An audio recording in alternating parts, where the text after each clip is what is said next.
봉투가 종이장이네, 종이장. 꼴랑 10만 원 넣어놓고는 한우는 애들 데리고 와서 차에도 뜯는구나.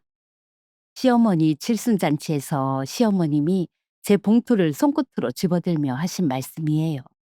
저는 혼수라곤 장아가리 하나 안고 시집와서 15년 내내 몸만 온 것 소리를 듣고도 말대꾸 한 번 못한 못난 둘째 며느리고요. 지난 봄 인사동 한정식집 룸이었습니다. 자기 쌍울 갈비찜에서 김이 뽀얗게 오르고 약사인 큰 형님네의 200만 원 봉투 앞에선 어머님 웃음소리가 쩌렁쩌렁했지요. 제 봉투가 상위로 던져지듯 놓이자 그 웃음이 뚝 끊겼어요. 형님이 입을 가리고 킥킥대는 소리가 바늘처럼 귀에 꽂히고 조카들 눈까지 전부 저한테 쏠리는데 뒷볼이 불에 댄 것처럼 화끈거렸습니다. 그런데 저는 고개를 숙이는 대신 무릎에 올려둔 보자기 매듭을 꼭 쥐었어요. 그 봉투랑 이 보자기 속에 뭐가 들었는지 아는 사람은 그 방에 저 말고 딱 한 분이었거든요. 아버님은 아까부터 자꾸 새어나오는 웃음을 숟가락으로 가리고 계셨습니다. 어머님이 종이장이라고 비웃던 그 봉투엔 대체 뭐가 들어 있었을까요? 그리고 그 몇 달 전 우리 집엔 대체 무슨 일이 있었던 걸까요? 사연을 시작하기에 앞서 좋아요 버튼을 눌러주시고 이 이야기를 어디에서 듣고 계신지 댓글에 남겨주세요. 그곳에 늘 건강과 행복이 가득하길 바라겠습니다. 안녕하세요. 저는 혼수 대신 백년 묵은 장항아리 하나 안고 시집온 48 둘째 며느리입니다. 남들이 아파트 열쇠를 해갈 때 저는 돌아가신 친정 어머니의 마지막 당부 하나를 품고 갔어요. 정성은 끝내 사람을 배신하지 않는다는 믿음으로 시집살이 15년을 버텼고요. 오늘은 그 장항아리 하나가 제 인생을 어떻게 통째로 뒤집어 놨는지에 대한 이야기를 들려드리려고 합니다. 16년 전 저는 회사들 빼곡한 골목어기 백반집 주방에서 일했어요. 새벽 5시면 가게 문을 따고 들어가 멸치 육수부터 올렸지요. 점심때가 되면 뚝배기 나르느라 손등이 김에 익어서 벌겋게 부풀었어요. 그래도 손님들이 국물 한 방울까지 싹싹 긁어 드시고 가면 그 빈 그릇 보는 맛에 고단한 줄을 몰랐습니다. 그 백반집에 석 달을 하루도 안 빠지고 오는 청각이 있었어요. 늘 구석자리에 앉아 된장찌개 백반만 시키던 양반이요. 비가 오나 눈이 오나 12시 반이면 어김없이 그 자리였어요. 어느 날은 빈 뚝배기를 앞에 두고 한참을 우물쭈물하더니 그러더라고요. 이 집 된장찌개는요, 돌아가신 저희 할머니가 끓여주시던 맛이 나요. 그 말에 왜 눈물이 핑 돌던지요. 그 찌개에 들어간 된장이 가게 된장이 아니라 제가 집에서 퍼온 거였거든요. 돌아가신 친정 어머니가 물려주신 시간장으로 가른 된장이요. 세상에 제 장맛을 알아봐 준 사람은 그 총각이 처음이었습니다. 그리고 그 총각이 지금 제 남편이에요.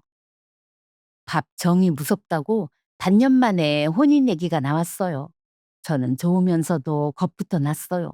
저한테는 해갈 혼수도 상견례에 앉혀드릴 부모도 없었으니까요. 시댁에 처음 인사 가던 날을 잊을 수가 없어요. 가을볕이 쨍한 일요일이었습니다. 과일 상자를 아는 손바닥에 어찌나 땀이 차던지 상자 모서리가 눅눅해졌어요. 현관에 들어서자마자 어머님 눈이 저를 위아래로 쭉 굴른데 사람을 보는 눈이 아니라 물건값을 매기는 그런 눈이었습니다. 자리에 앉기가 무섭게 혼수는 뭐래 올 거냐고 물으셨어요. 저는 기어들어가는 목소리로 대답했어요. 친정어머니가 남기신 시간장 항아리랑 제 손으로 담근 장을 가져가겠다고요. 그 순간 터진 어머님 코웃음이 아직도 귀에 박혀 있어요. 몸만 오는 며느리는 조선 팔도에 너 하나일 것이다. 큰 며느리는 약국에 아파트까지 해왔는데 너는 장독을 해온다고? 아이고 내 팔자야. 그 말에 경북 산골 우리 집 장독대가 눈앞에 확 떠올랐습니다. 남의 밥 메고 올장 찬 바닥에 좌판 펴고 장을 팔아 저 하나 키우신 어머니가요. 돌아가시기 전에 제 손을 잡고 이 장만만은 대통령도 돈 주고 못 사가니 네가 지키라고 하셨어요. 그 항아리가 어머니가 남긴 처음이자 마지막 유산이었습니다. 그런 우리 집 유산이 이 댁에서는 궁상 소리를 듣는구나 싶더라고요.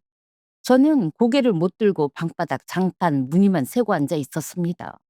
그때 밥상 앞에서 내내 말이 없으시던 아버님이 수저를 탁 내려놓으셨어요.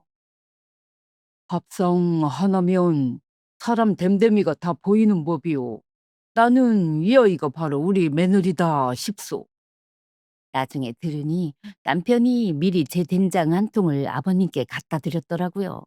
그 된장으로 끓인 찌개를 드시고는 아버님이 이 혼사를 밀어붙이신 거였어요. 어머님은 그날부터 입을 꾹 다무셨지만 저를 보는 눈은 겨울 장독 뚜껑처럼 차가웠습니다. 결혼식 날은 더했어요. 신부 대기실 유리문 너머로 텅 빈 제 쪽 하객석이 훤히 다 보였어요.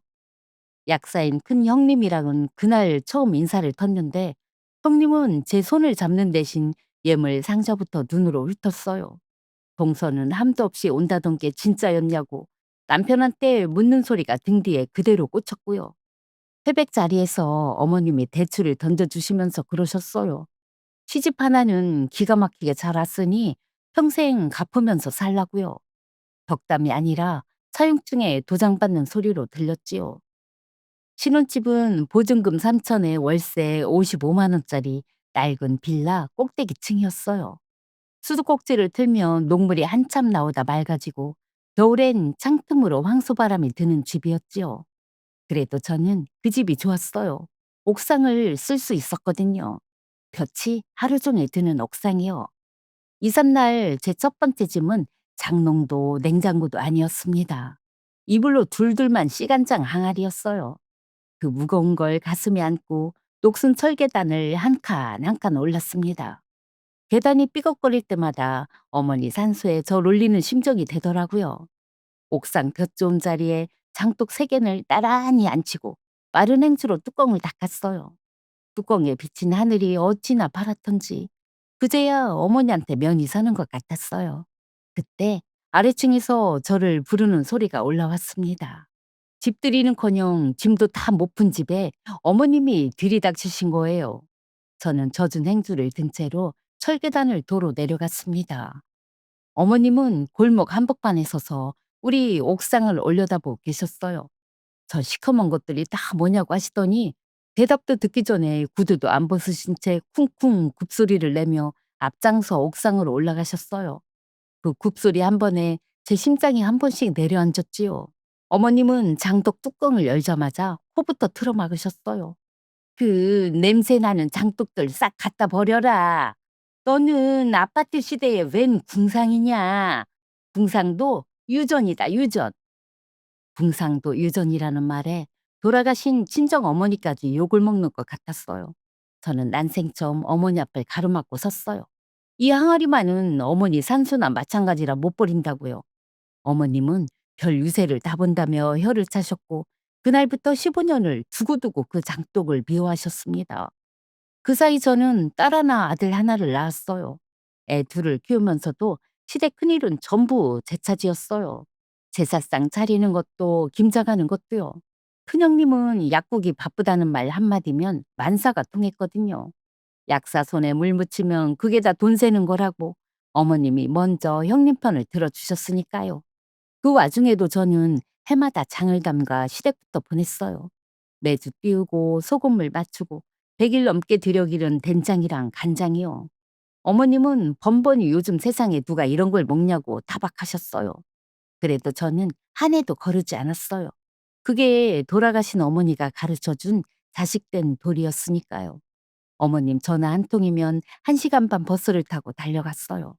김치가 떨어졌다면 김치를 담그러 가고 손님이 온다면 전을 부치러 갔지요.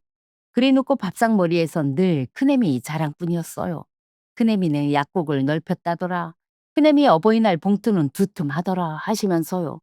저는 그 소리를 들으며 설거지물에 조용히 손을 담갔습니다. 김장날 얘기를 안 할 수가 없네요. 해마다 11월이면 시댁 마당에 배추 120포기가 부러졌어요. 그걸 쪼개고 절이는 건 새벽부터 저 혼자 몫이었어요. 고무장갑 목으로 소금물이 새어 들어와 손목이 얼음장이 되고 허리 한번 펴면 뼈마디에서 우두둑 소리가 났지요. 형님은 해가 중천에 뜨면 나타나서 쏙 버무리는 신용만 하다 갔어요. 그런데 김치통은 흠칫것부터 차에 실렸어요. 포기가 실한 놈들만 골라서요. 제 몫이라고 남는 건 겉잎 우거지 담은 통 하나였어요. 그거라도 감지덕 잘하는 눈치였고요. 저는 그 통을 무릎에 안고 버스를 타면서 이게 다 우리 애들 밥이 된다고 속으로 삼켰습니다. 명절은 한술 더 떴어요. 설날엔 세뱃돈부터 달랐어요. 조카들 손엔 빳빳한 5만 원짜리가 쥐어지고 우리 애들 손엔 꼬깃한 10,000원짜리 한 장이 들어왔어요. 애들은 모르길 바랬는데 애들이 먼저 알더라고요. 5살짜리도 지폐 색깔은 아니까요. 이틀 내내 전을 부치고 나면 기름 냄새가 속옷까지 배어서 사흘을 갔어요.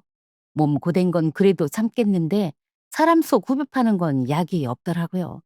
딸아이가 7살 되던 추석이었습니다. 형편이 빠듯해서 명절 빔 대신 형님네 조카가 입던 원피스를 얻어 입혔거든요. 밥상에서 형님이 그 옷을 알아보고는 우리 애가 입을 때랑 옷태가 다르다며 웃었어요.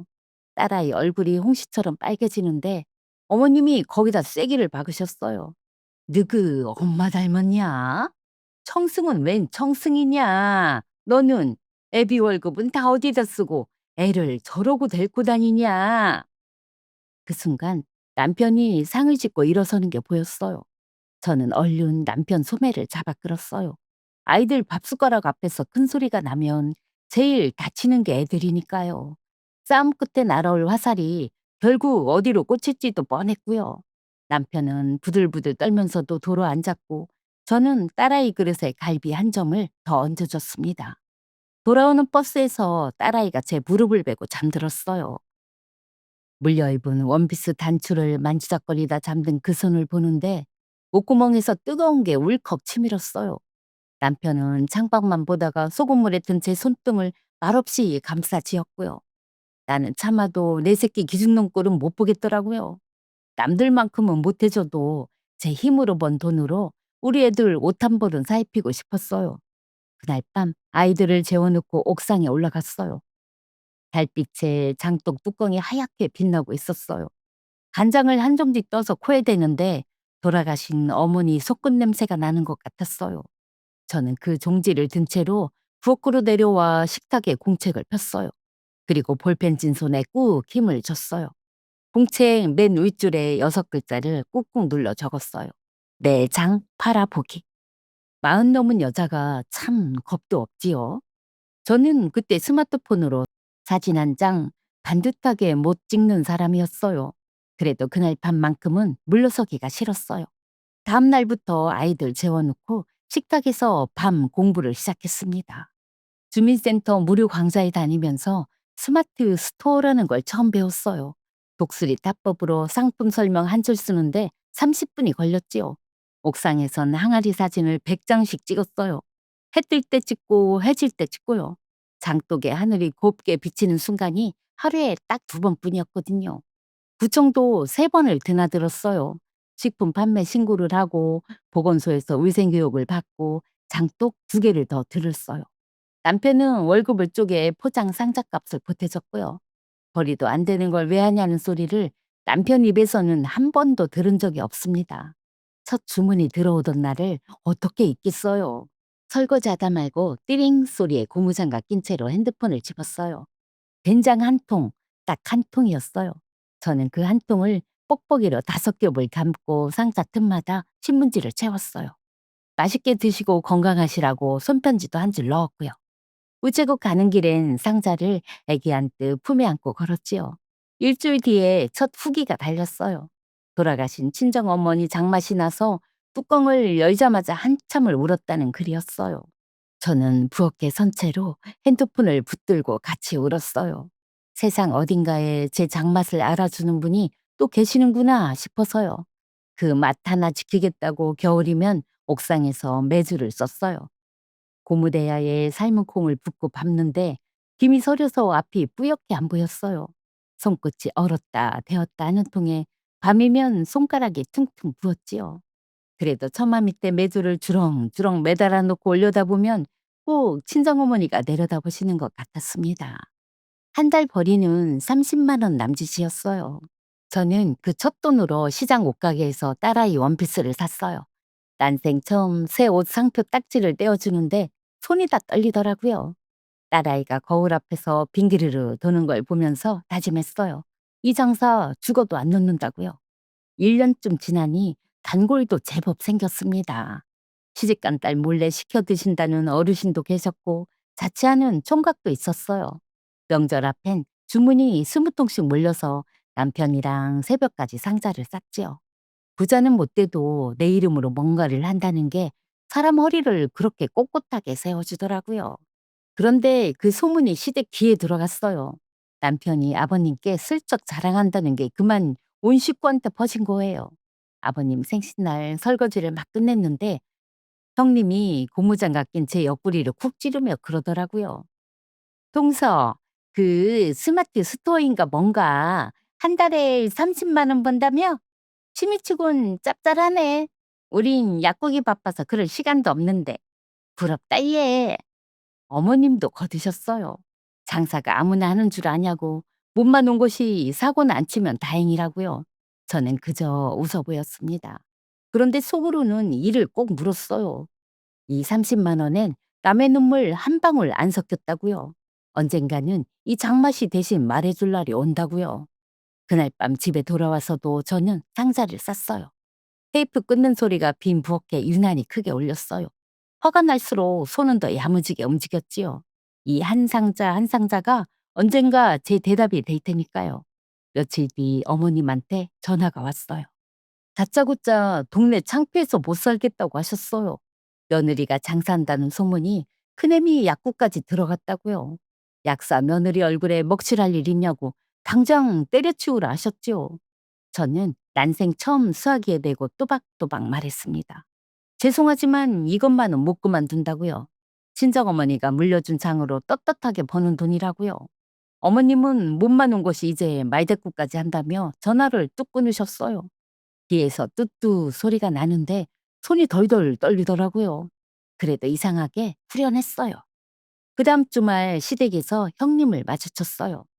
형님이 걱정하는 낯으로 그러는 거예요. 동서 그거 신고는 다 하고 파는 거냐고요. 요즘 무허가 식품 뉴스가 하도 많아서 걱정돼서 그런다면서요. 입은 웃는데 눈은 안 웃고 있었어요. 그리고 정말 며칠 뒤였어요. 구청 위생과에서 두 분이 옥상까지 올라오셨어요. 민원이 들어와서 나왔다고요. 심장이 발밑까지 뚝 떨어졌죠.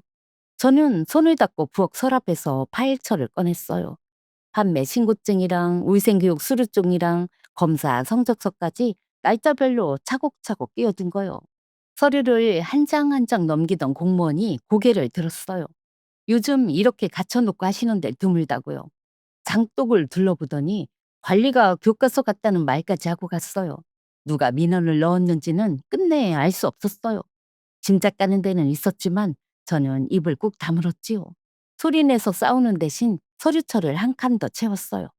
그날 밤엔 옥상에서 한참을 서 있었습니다. 분해서가 아니라 서러워서요. 내 힘으로 잘 살아보겠다는 게 죄인가 싶어서요. 그래도 항아리를 끌어안으니 흙내나는 온기가 등을 토닥이는 것 같았어요. 저는 눈물을 닦고 라벨을 더 반듯하게 붙였습니다. 그 일을 아버님이 어디서 들으셨나 봐요. 며칠 뒤 아버님이 예고도 없이 우리 빌라에 오셨어요. 평일 한낮에요. 아버님은 말없이 옥상으로 올라가 장독을 한 바퀴 도셨어요. 뚜껑을 하나씩 열고 냄새를 맡고 간장호에 뜬 까만 윤기를 한참 들여다보셨지요. 장뜨는 숟가락을 달라시더니 간장을 반술 떠서 혀에 굴리셨어요. 눈을 감고 한참을요. 그러다 딱 한마디 하셨습니다. 아가, 이 된장 2통만 다오. 줄 데가 있다. 어디 쓰시려냐고 여쭤도 허허 웃기만 하셨어요. 저는 제일 잘 익은 독에서 된장을 펐어요. 소창 보자기로 통을 싸고 매듭을 2번 지었어요. 아버님은 그 보따리를 받아들고 항아리를 오래 쓰다듬다 내려가셨어요.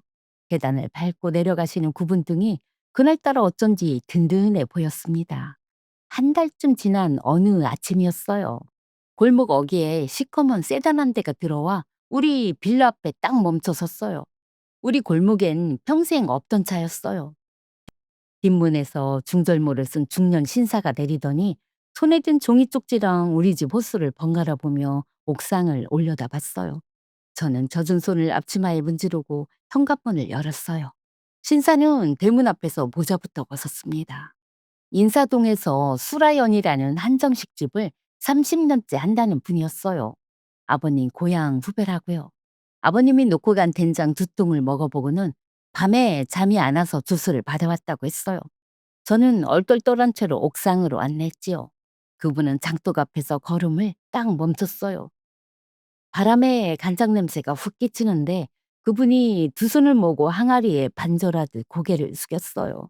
시간장 항아리 뚜껑을 열어드렸더니 숟가락으로 반 술을 떠서 혀에 얹고는 눈을 감았어요. 그 1분이 10년 같았지요. 한참 만에 눈을 뜬 그분 눈가가 벌겋게 젖어 있었습니다. 이 시간장 대체 누가 100년을 지켰습니까? 저는 목이 메어서 한참 만에 대답했어요. 경북 산골에서 남의 밥 매던 제 친정어머니가 지켰다고요. 그 위로 외할머니가 지키고 또 그 위 어른이 지켜서 4대째 내려온 장이라고요. 그분은 제 갈라진 손등을 한번 보더니 말없이 고개를 깊이 숙였습니다. 그 자리에서 믿기지 않는 말이 나왔어요. 수라연에 1년 내내 장을 대달라고요. 거기다 백화점 추석 선물 세트로 500세트를 같이 만들어 보자고요. 저는 500이라는 숫자에 겁부터 났어요. 우리 옥상 장독으로 되겠냐니까 그분이 웃었어요. 시간장 항아리면 맛의 뿌리는 충분하다고요. 장독은 늘리면 되고 좋은 콩은 당신이 연결해 주겠다고요. 계약서에 도장을 찍는데 손이 벌벌 떨렸습니다. 도장법도 제대로 못 묻혀서 2번을 다시 찍었지요. 그날 밤 옥상에 혼자 올라가 시간장 항아리를 끌어안았어요. 어머니 말이 맞았어요. 대통령도 돈 주고 못 사간다던 그 장맛을 세상이 알아본 거예요. 그날부터 우리 옥상은 공장이 됐어요. 장독이 5개에서 12개로 늘었어요. 옆 빌라 옥상까지 새를 얻어 항아리를 안쳤지요. 남편은 퇴근하면 양복도 안 갈아입고 콩자루부터 날랐어요. 상표 이름을 정해야 한다길래 사흘밤을 끙끙 앓았어요. 그러다 새벽에 장 뒤집으러 올라가 항아리에 손을 얹는 순간 이름 하나가 딱 떠올랐지요. 대표님께 말씀드렸더니 한참 저를 바라보다가 그 이름이면 100년을 가겠다고 했어요. 몇 달 뒤 첫 정산 문자가 왔어요. 설거지하다 말고 핸드폰이 부르르 떠는데 동그라미를 세다가 숨이 턱 막혔어요. 1,300만 원이었어요. 제 장 팔아서 본 1,300만 원이요. 남편이 고무장갑을 낀 저를 그대로 끌어안았어요. 우리 부부가 부둥켜 안고 소리내어 온 건 그날이 처음이었습니다.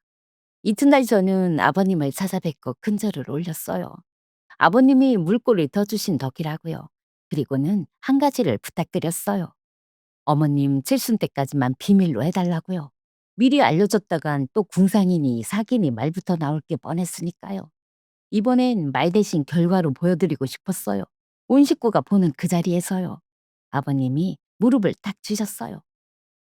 그럼 칠순은 수라연에서 하셨구나. 허. 칠순 전날 저는 은행에 다녀왔어요.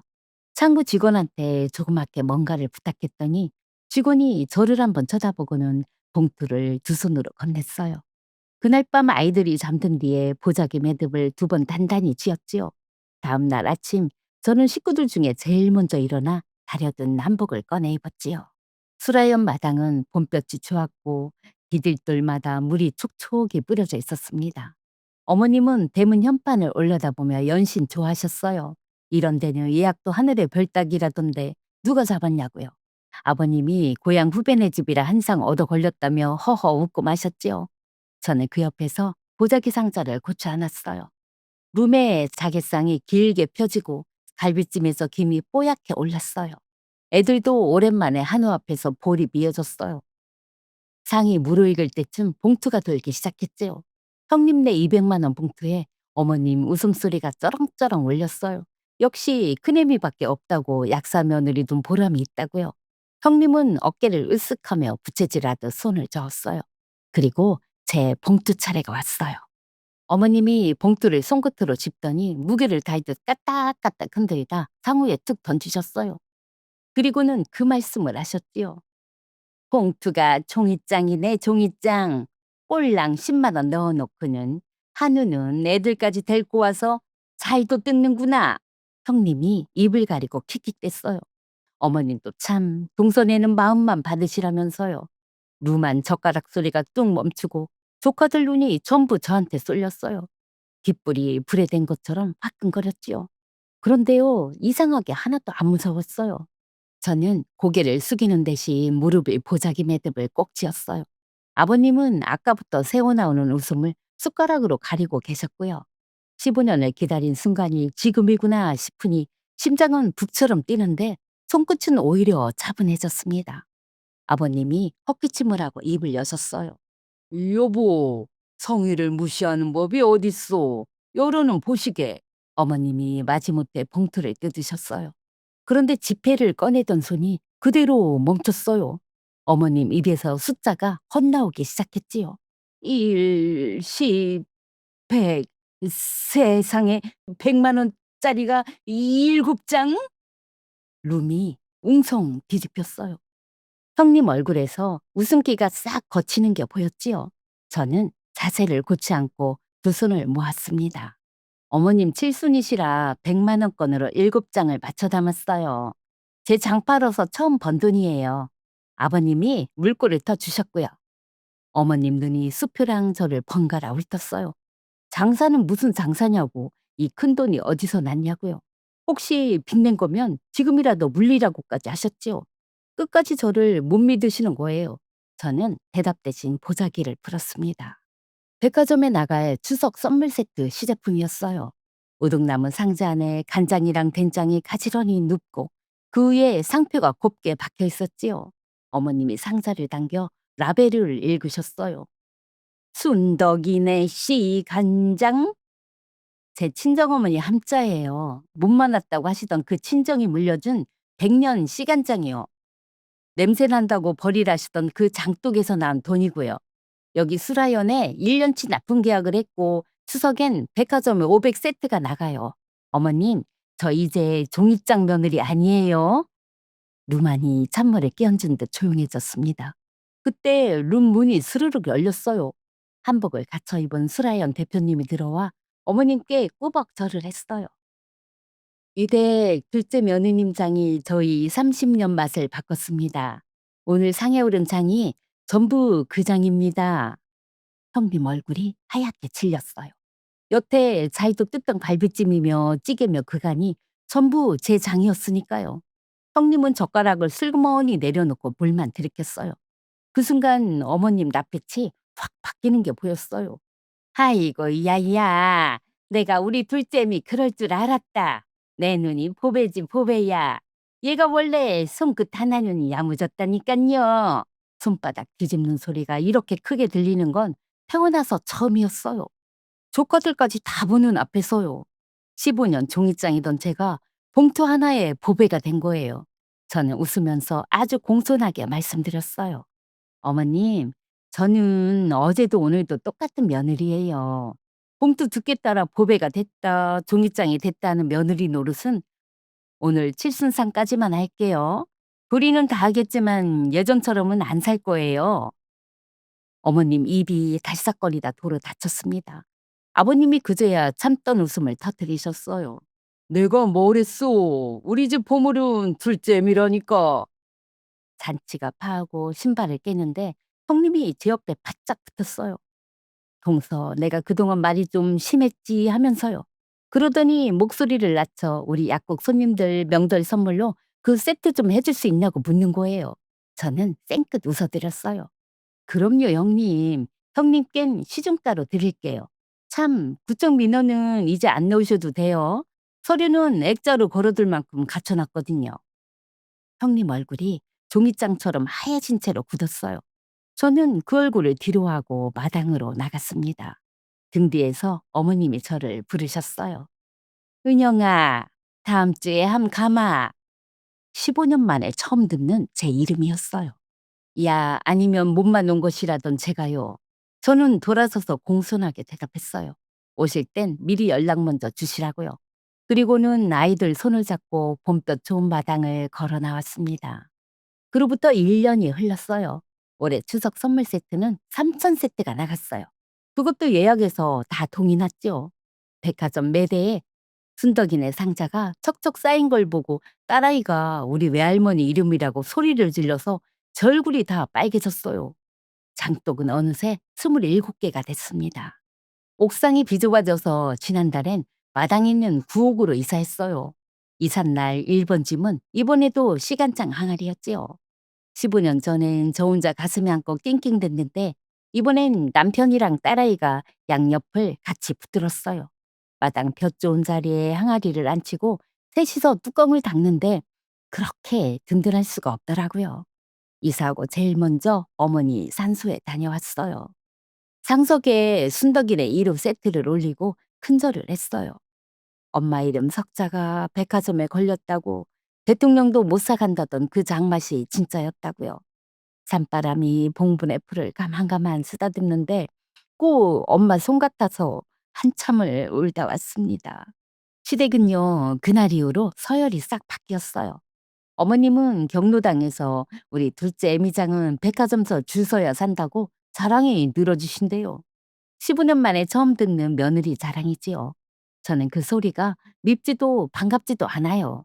부리는 꼬박꼬박하되 예전처럼은 안 살 거거든요. 지난 김장부터 배추 120포기 앞에 저 혼자 쪼그려 앉는 일은 없어요. 시댁 김장은 저희 절인 배추랑 양념으로 주문을 받아요.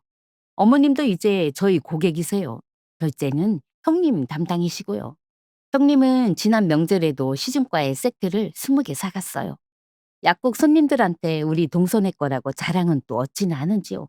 저는 형님한텐 앞으로도 꼬박꼬박 시중값만 받을 작정이에요. 그게 제 나름의 복수거든요. 아버님 목마는 셈이 달라요. 아버님 드실장은 평생 돈을 안 받기로 했어요. 물고값이거든요. 요즘 아버님은 주말마다 우리 마당 평상에 앉아 장독 구경을 하세요. 내가 뭘 했냐, 우리 집 보물이 여기 다 있다 하시면서요. 살아보니 그렇더라고요. 사람은 몰라봐도 정성은 끝내 저를 배신하지 않았어요. 며느리 대접은 남이 주는 게 아니라 내 손으로 만드는 거더라고요. 여러분도 남의 말에 주눅들어 장롱 깊이 접어둔 보물 하나쯤 있지 않으세요? 오늘 그거 다시 꺼내보시면 어떨까요? 슬슬 아침 저녁 바람이 선선한 게 곧 장이 익기 좋은 계절이네요. 다가오는 한가위엔 모두 마음만은 넉넉하시길 바래요. 이 사연이 채택된다면 올해 김장날 우리 집 마당에서 식구들이랑 수육 삶아놓고 같이 들으려고 해요. 긴 사연 들어주셔서 감사합니다. 자, 은영님의 사연이었습니다. 아이고 여러분 다들 속이 뻥 뚫리셨지요? 저도 마이크 앞에서 무릎을 몇 번을 쳤는지 몰라요. 설거지 하시다가 나물 무치시다가 잠깐 손 멈추고 아이고 잘한다 소리 내신 분들 많으실 거예요. 사연 보내주신 우리 은영 씨 정말 장하세요. 혼수 대신 항아리 하나 안고 시집가서 몸만 왔다 소리를 15년 들었는데 그 세월을 눈물바람으로 안 채우고 장맛으로 채웠잖아요. 소리 한번 안 지르고 서류 처리랑 실력으로 이긴 거예요. 세상에 이보다 시원한 반격이 어디 있겠어요. 봉투 두께로 사람 위아래를 재던 분들 앞에 수표 7장을 조용히 올려놓는 그 품이요. 그게 진짜 어른이지요. 지금 이 방송 들으시는 어머님, 아버님들 중에도 그런 세월 건너오신 분들 참 많으실 거예요. 건님 우거지통 하나 안고 버스타 보신 분들, 남의 집 잔치 전 부치느라 내 손등 갈라진 줄도 모르고 사신 분들, 여러분 그거 아세요? 그 갈라진 손등이 바로 여러분이 지켜낸 집안의 시간장이에요. 100년간은 보물이라고요. 그리고 여러분, 남 챙기는 것도 좋지만 오늘만큼은 여러분 자신부터 챙기세요.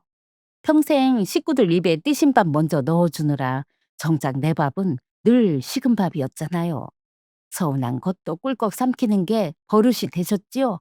그런데 오늘 사연 보세요. 묵묵히 견딘 세월은 절대로 헛되지 않아요.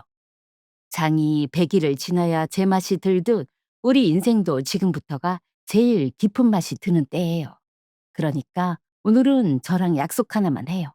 내 편 들어준 고마운 사람한테는 오늘 전화 한 통으로 고맙다 말하기. 그리고 나를 깎아내리는 소리엔 장독 뚜껑 덮듯 탁 덮고 내 길 가기. 남의 입은 못 막아도 내 장맛은 내가 지키는 거니까요. 오늘 사연이 가슴에 남으셨다면 구독이랑 좋아요 꾹 눌러주시고 댓글에 여러분 사연도 한 줄 남겨주세요. 여러분 댓글 읽는 게 이 친정엄마 사는 낙이에요. 우리 소중한 청취자 여러분 늘 감사드립니다. 편안한 하루 보내세요. 친정엄마의 사이다 라디오였습니다.